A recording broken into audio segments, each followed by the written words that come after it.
Hello everyone, and welcome to my young and restless official. I hope everyone is having a wonderful day. Before we begin, please hit the subscribe button and give this video a thumbs up. Victor is prepared to leave the new property when Lily arrives. She must discuss Damian and Dumas with him. What Victor told her has been refuted by Damian. Was it accurate? Victor maintains his knowledge. He goes on to say that he is certain that Dumas' attempts to gain territory in Genoa City are evil. He adds, he might be pursuing more than just your business. He will inform her when he discovers what it is.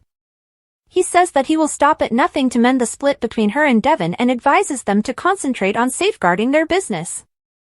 Lily is unsure of what to think. Victor implies that Dumas fabricated a lie while he and Damian are speaking the truth. Join soapspoilers.com as a subscriber. As stated in our privacy notice, we utilize your personal information for interest-based advertising. At the penthouse, Nate gives Audra a glass of wine and tells her about Amy's newest developments. He tells her about Lily's charges against Damian. She is certain that Victor is dishonest and unreliable. He makes an effort to clarify why his cousin believes in him. Nate is unsure of whom to trust. After giving it some thought, Nate speculates that Victor may have been misinformed. Damian might be playing all of them, Audra notes. He may have a plan. His brother is playing them, but he doesn't believe it. Damian appeared to be truly offended by the accusation. He witnessed his brother insisting his innocence while staring Amy in the eye. That made him change his mind. Audra simply cares, even if she can appreciate how annoying Lily's tension creating is. Nate continues to worry that his brother might go. She warns him to exercise caution since she doesn't want him to get wounded. She makes him swear to use caution after they share a kiss. He worries about Victor more than he does about his brother. Lily and Devon interrupt him as he begins to show her how happy he is that she came to visit. Audra volunteers to leave and sets up a later meeting with Nate. After she leaves, Lily declares that Victor is loyal to his source and has implied that Dumas is spreading misinformation against them as part of a scheme to target their business. Despite Nate's complete lack of faith in Victor, Lily makes allowances for him. Devon questions whether Dumas is pulling strings after Lily claims that he also contacted Billy. Nate says that's going too far, but she feels that they should remove themselves from Damian. Despite Victor's advice, he will not freeze out his brother. He will not allow them to expel his sibling. Lily is only concerned that they will all be harmed. Devon concurs that there are numerous warning signs. Nate is adamant about supporting his brother over Victor. I hope he's not making a mistake, Lily says. April spoilers for YNR. Sign up for the newsletter of Soap Spoilers. The arrival and departure of spring. Fresh recaps of Beyond the Gates. At Crimson Lights, Claire joins Kyle, and they share a kiss. Esther thinks they haven't yet spoken the L word and admires the youthful romance. She encourages people to express their perfection. Claire gets Kyle a tiramisu latte to taste. He offers to take her out to supper after she talks about her workday. She wipes the whipped cream from his nose and inquires as to why he is feeling so happy. He tells her how wonderful it was to collaborate with his father on today's business issues. It has meant so lot to him to be welcomed back. Kyle was so blind and furious that he was unable to recognize how well his mother performed in his place. Victor appears when he claims that this demonstrates how the family is growing stronger despite his dire predictions. We'll check on that, the mustache says. Ignoring Kyle, he talks to Claire about horses while recommending a new restaurant to them. Victor mockingly wishes Kyle luck in mending his relationship with his father before he leaves. Kyle is proud of it. According to Victor, there are many surprises in life.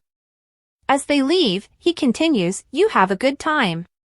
He encounters Audra before he can depart and inquires about her employment prospects, proposing that they have a conversation about them. For empanadas, Kyle and Claire visit society. She is concerned that her grandfather will disapprove of them. She is interested in his viewpoint. Kyle apologizes that this is even a problem and understands. She knows how to make this different. Claire advises him not to purposefully offend Victor by bringing up their connection. He says he's sorry for that. Kyle swears he won't prick Victor. Diane, who saw how upset Tracy was by Alan's call, encourages her to open up to her at the GCAC. She says she's sorry for going too far. Tracy guarantees that she is resolving the issue and that it will be resolved shortly. Despite everything she has done in the past, Diane tells her she can trust her. Tracy is aware of the efforts she has been making to gain the family's acceptance. When Jack arrives, they talk about the house until Diane leaves to finish some chores before supper. I feel like I walked in on something, Jack says his sister. Tracy acknowledges that Diane has sensed something is up, and she fears that by keeping it to herself, she has offended her. Tracy thinks his wife was being very lovely, and Jack adds that she has been asking questions. He tells his sister that he can rely on his wife. This is about safety, not trust, she explains. She refuses to make Diane a target. Why Alan targeted Sharon and Phyllis in particular is still beyond her brother's comprehension. Tracy is compelled to intensify her efforts to keep this private. Jack acknowledges that his son has noticed the tension as well. He is protected. Jack says they will all band together to protect her if necessary, and neither of them wants to jeopardize the family's safety. They must alert everyone if Alan turns out to be Martin. She is able to accept that. Tracy worries that she might have let Martin to live for months within their routine. All she wants is for this to have been a huge error.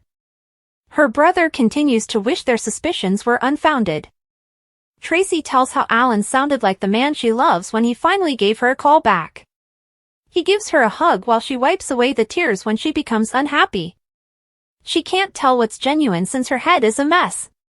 Jack assures us that they will find the truth and that everything will work out in the end. On YNR next week. Have you ever thought about exacting revenge on Kyle Abbott? What? Asks Victor. Suppose I do wish to get even. For that, what do I get? Audra queries him. Audra discusses retaliating at Kyle on CBS.